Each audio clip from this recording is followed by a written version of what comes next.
Эс аудио үзүүлж байна. Хэрв та бэлэн бол чихвч хийцүү.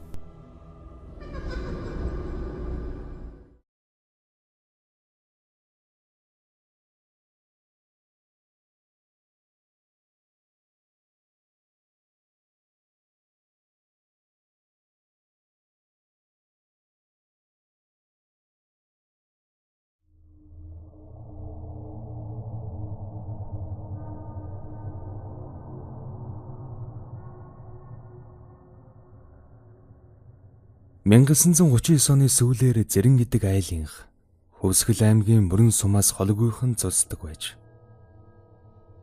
Тухайн үед Мөрөн хүрээ гэж байсан бөгөөд тэнд нь 1300 орчим ламтай том хід байдаг байсан ч их хэлмэгдүүлэлтийн үед бүгдийг нь Мөрөн хүрээнээс ураг шивад байрлах Элстийн ар гэдэг газар бөөнөр нь буудан хороосон явдал гараад удаагүй байв.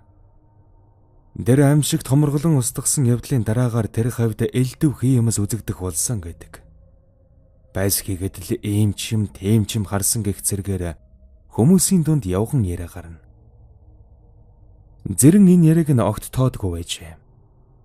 Залуу халуун насныхан ааганд тэрээр үл ойшон за элдв болоод юм ярьцгааж байх юм.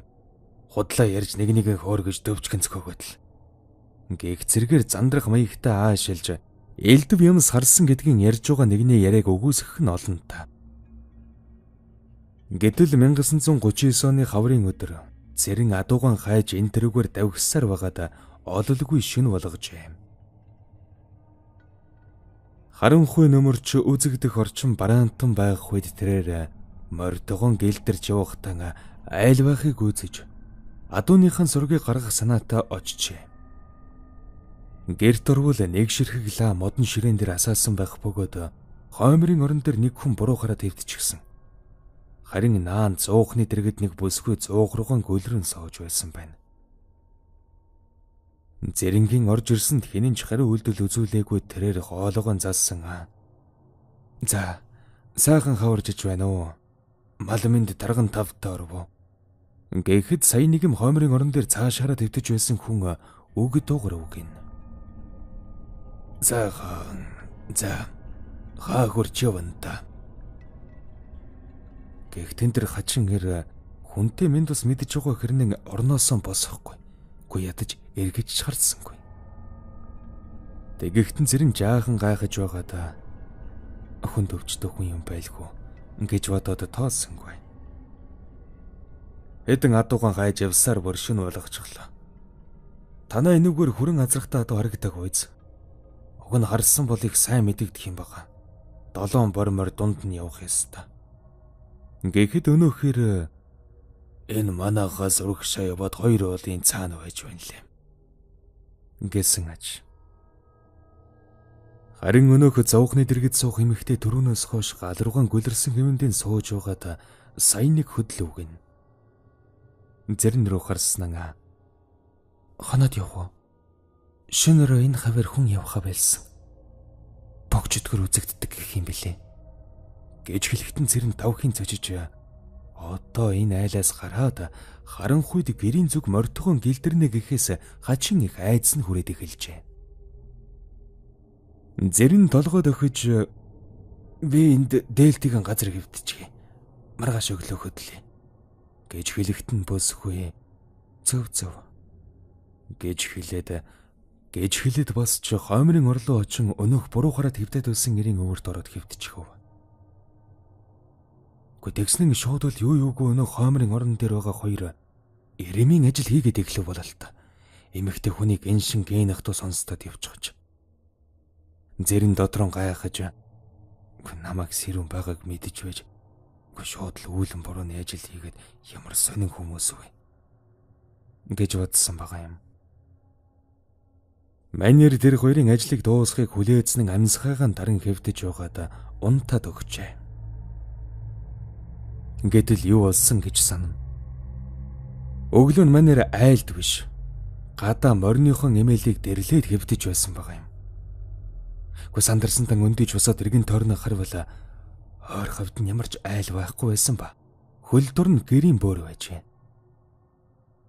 Баз дээр өнөөх хачин айлын хоймрын орон дээр буруу хараад хэвдэж байсан эрийн хэлснэр адуу нь үнэхээр урагшаа 2 уул таваад уулын ингэрд зогсож байсан гэдэг. Энэ хэрэг явдлаас хойш 2 сар гаруй хугацаа өнгөрсөн хойно Зэрэн дахин нэг орой өвхрийн тууж ирэхээр явжээ. Нар дөнгөж жаргасны дараахан нэг жалганд ишиг майлах сонсдсон байна. Тэгэхэр нь яваад очивол үнэхээр хөөхөн цэнхэр ишиг байхаар нь вориносон бууж өнөг ишгийг өөрдлөхтө зэрэгцсэн. Яасан хөөхөн ишиг вэ гэж амандаа бовдонсон чинь харин тийм ээ гэж хэлсэнд манер зүрхэн зогсож шахам хамхан моринд мордоод хамаг хурдаар нь гэрийн зүг давхиулсараа хагас сугас ухаантай юм гэртэн орж ирсэн байна. Ингээд энэ бүхний дараа Зэрэнг галзуурсан гэд аймгийн төвийн эмнэлэгт аваажсан бөгөөд нутгийнхан дахиж түүний бараг хараагүй гэдэг. Өнөөдөр тэрхүү элстийн аргийнх газар нь мөрөнгийн хогийн цэг болон хувирсан байгаа юм.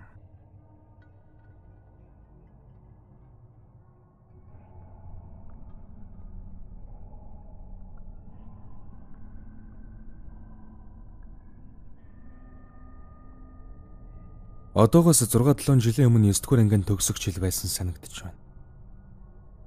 Өвлийн дунд сар дөхөөдлө гадааж цастай жавартай тэр шөнө 23 цаг өнгөрч явахад гэрээсэн би нууцхан гарч явсан юм. Учир юу гэвэл найз маань ээж аав нь хөдөө явчихсан тул бид хоёр шүнжэнгөн видео тоглоом тоглох гэж байсан юм л да. Ингээд би Баян хушууны CD shop-оос хуучин эцэс хүртэл алхлаа. Годомжнаас гарч дараагаар нь зам гараад жаахан алхаж байтал хажуунаас нэг ихч гарч ирээд юу юугүй сугадан авч хамт алхахыг гэдэг юм байна. Би ч сандарсан даа. За энэ гэж хэлээд л чимээг хүүхэн алхаагаан тааруулаад явж байтал өнөөх ихч чинь түрүүнээс хойш юм ярихгүй байж байсан нь гинэтгэн инээгээд миний дөө их чинь чамайг гэрт чинь хүргээд өгье гэсэн юм. Бич нэг ихэн бодолгүй. За одоо яах юм бэ ихч ингэж ихэд алхаж байлаа.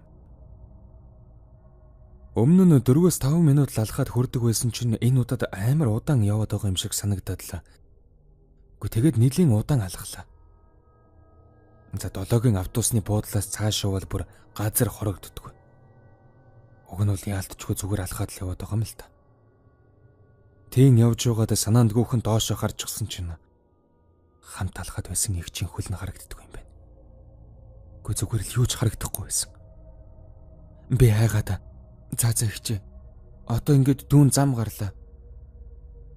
Гэсэн чинь өнөөх ихч юу ч хэлэхгүй надаас салаад яваад өгдөг юм байна. Тэгэнгүүт нь би буцаж эргээд гэрлүүг өнгөөчихлээ.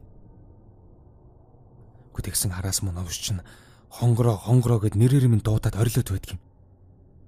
Би ч айжчихсан байсан тул тэр чигтэн гүйж явсаар угаад годомны үзүр дээр ирээд л ухаан алдаад унчихсан. Золоор хөлдөж өгтгийн даван дээр аав минь ажилласаа тараад гэрлүү ирж явахтан намайг олсон байгаа юм. Нэг сэргэхэд би нилээд даарчихсан. Аавын күртгийг өмсчихсэн аавд тэврүүлээд явж байсан. Хөөрхи аав минь дөргөн алхлаад л галдирчихгүй тулд нэг гараараа годомны хашаануудыг түшээдлээ. Нилээд айсан шинжтэй байсан. Бас би ухаан алдчихсан байхтаа ихчээ би харьлаа гэж давтаад хэлээд байсан гэсэн. Маргааш нь ламд үзүүлсэн чинь дайрсан байна. Гүйдэлтэй газараар явсан байна. Сүнс чинь зайлжгалж яасан ч гэлээ. Баахан юм хэлээд нэлийн удаан ном уншуулж байсан юм. Ингээд энэ явдлын дараагаар хэд хоног хичээлдэн явуулгүй гэртэн амарсан юм да. Сүүлд харахны тэр сүнсний тухай сонин дээр гарчихсан байсан. Заавайцаа юугэд гарч өгчихсөн байлаа та. Баян хушууны CD shop-оос тойрог хүртэл хүн дагаж ялахдаг ундармаа хийсэн байсан баха.